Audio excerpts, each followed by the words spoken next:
polisi tidur banyak banget. Udah capek apa dia tidur mulu. Jadi di video sebelumnya gue udah ngasih banyak banget mengenai dari kelebihan dari sepeda ini ya. Kelebihannya tuh apa aja. Mungkin dari kalian juga banyak yang sudah bertanya di kolom komentar, Bang, seperti apa spek detailnya, bagaimana feel ridingnya seperti apa. Nah, di kesempatan video kali ini rasanya nggak adil memang kalau gue cuman ngasih yang bagus-bagusnya aja tanpa ngasih kalian tuh informasi bahwa sepeda ini tuh ada kelemahannya nggak sih. Nah, di video kali ini gue bakal ngasih tahu ke kalian seperti apa kelemahan dari sepeda road bike yang satu ini, teman-teman. Oke, tanpa berbahasa-basi, langsung aja gue kasih tahu kalian seperti apa kelemahan dari road bike Exotic ET2708. Semoga video ini bisa bermanfaat. Tapi sebelum gue lanjutin videonya, jangan lupa untuk klik like, komen, dan juga di subscribe channel ini supaya terus bisa berbagi informasi-informasi yang bermanfaat buat kalian. Lanjut. Nah, jadi teman-teman, di video sebelumnya gue udah ngasih tahu ke kalian seperti apa keunggulan atau yang gue rasain mengenai pada saat gue naik si sepeda road bike Exotic ET2708 ini. Nah, di kesempatan kali ini tuh gue pengen ngebahas tentang seperti apa sih sebenarnya yang gue rasain kelemahan dari si sepeda Exotic ET2708 ini, terutama kalian yang kemarin tuh banyak nanyain mengenai spek seperti apa sepeda ini, apakah layak dibeli atau tidak. Nah, di kesempatan video kali ini gue pengen ngasih tahu ke kalian sebenarnya kelemahan seperti apa yang gue rasain di sepeda ini. Nah, yang pertama itu kelemahannya menurut gue, teman-teman ya, di bagian untuk operan gigi atau shifter dari chainring besarnya, gear bagian depan ini menurut gua dia sedikit sedikit lemot atau sedikit kurang responsif begitu. Jadi kalau dari beberapa komentar di video gua yang sebelumnya, ada user juga yang sama-sama pengguna juga, itu dia bilang bahwa sebenarnya si shifter bagian gear depan ini itu sebenarnya untuk 3 speed.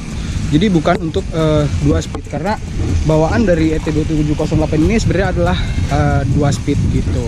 Jadi pada saat kita tekan dia nggak langsung oper, tapi ada delay untuk beberapa detik lah. Tapi so far menurut gue itu tidak masalah, karena untuk spek harga segini memang kita tidak bisa berharap banyak itu untuk mendapatkan spek mungkin sekelas Stratos S5, S7 mungkin memang tidak sejauh itu ya, teman-teman.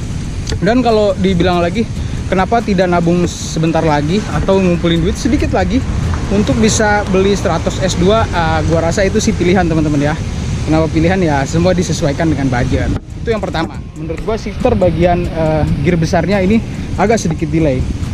Nah, yang kedua gua rasain adalah di bagian headstemnya ini dia sering banget delay, teman-teman. Jadi di bagian headstemnya itu bukan delay. Jadi di bagian headstemnya itu dia cepet kendor, teman-teman. Jadi setiap kali abis gua riding itu atau abis gua sepedaan, pasti gua harus ngencengin ulang bautnya. Gua nggak tahu kenapa, karena memang dia pun bawaannya bukan bearing ya, masih pelor biasa. Itu yang kedua. Dan yang ketiga kelemahannya menurut gua ini yang paling major sebenarnya, tanpa bermaksud untuk mendiskreditkan sebuah merek. Dalam hal ini Exotic nggak sama sekali. Ini hanya share mengenai experience gua menggunakan produk dari Exotic ET2708, dimana di bagian depan dengan bagian belakang pada saat gue beli itu nggak sama, teman-teman ya. Jadi nggak sama. Gue nggak ngerti kenapa, apakah ini reject dari pabrik atau seperti apa, gue nggak paham.